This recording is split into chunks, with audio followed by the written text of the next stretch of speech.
Welcome once again to Boco Preps TV. It's been a little bit while, but glad to be back. I am Pat Rooney. With me today is Brad Kochie. We're here to talk a little bit of spring sports. At least we'd like to. It's been a tough go of it so far, thanks to the weather. Mother Nature kind of putting some trouble on the schedule so far with our spring sports, but we've been able to get out a little bit, and as the spring heats up, certainly there'll be quite a few storylines for us to follow. A number of teams will be looking for sure at runs towards state titles. Notably, of course, as always, in 4A girls soccer would be Broomfield.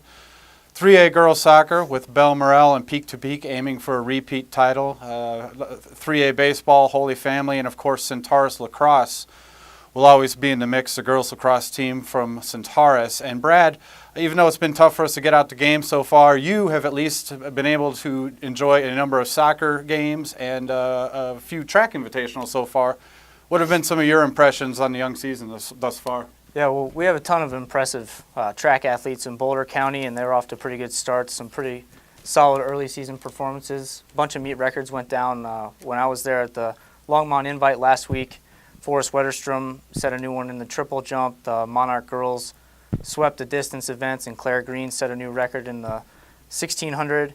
And Lions had a pretty good performance overall. They're both going for girls and boys state title repeats, and despite being one of the smaller schools, did very well there.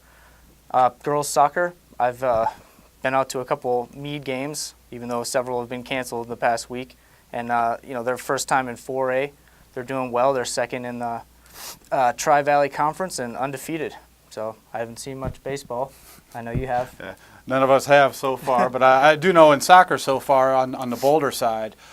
Big game coming up Thursday night, crosstown rivalry action at Rec Field with Boulder hosting Fairview. Fairview, a new coach this year, lost several seniors from last year's Class 5A state runner-up team.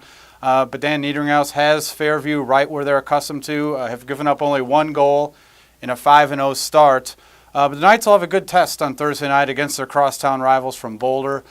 Boulder's record is only 1-3-1, but each of those three losses were right out of the gate in one-goal games against very good teams from Fort Collins, Broomfield, and Smoky Hill.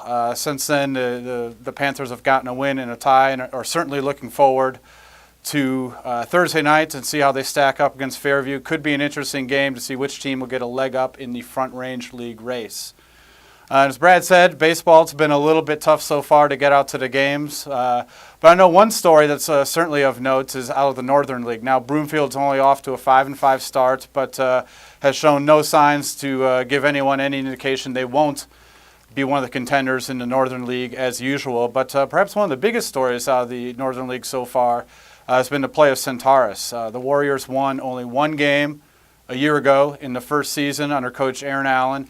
This year, so far, 5-2 for the Warriors. Knocked off Broomfield last week to gain a series split against the Eagles. And so far, it's been a very impressive run for a Centaurus team. Coach Allen has that rebuilding program very much on track, and it's starting to pay dividends already this season in just his second season. And Brad, again, baseball, I know it's been a tough go of it, but what's been some of your impressions over on the Longmont side? Just from keeping tabs on it, we got a similar story to Centaurus over in the Tri-Valley Conference with Skyline. They won just 3 games last year. They've already won 6 games so far this year, so they've really turned things around. And Erie baseball is still undefeated, and they're looking like they could compete for a conference title. Okay, well, hopefully next time we'll have a little bit more baseball to talk about as hopefully the weather gets a little bit warmer here. So thanks for tuning in. We hope to be back in about a month to talk about state tournament time, state finals time for all the spring sports. Between now and then, thanks for watching. For Brad Kochie, I'm Pat Rooney, and thanks for watching Boco Preps TV.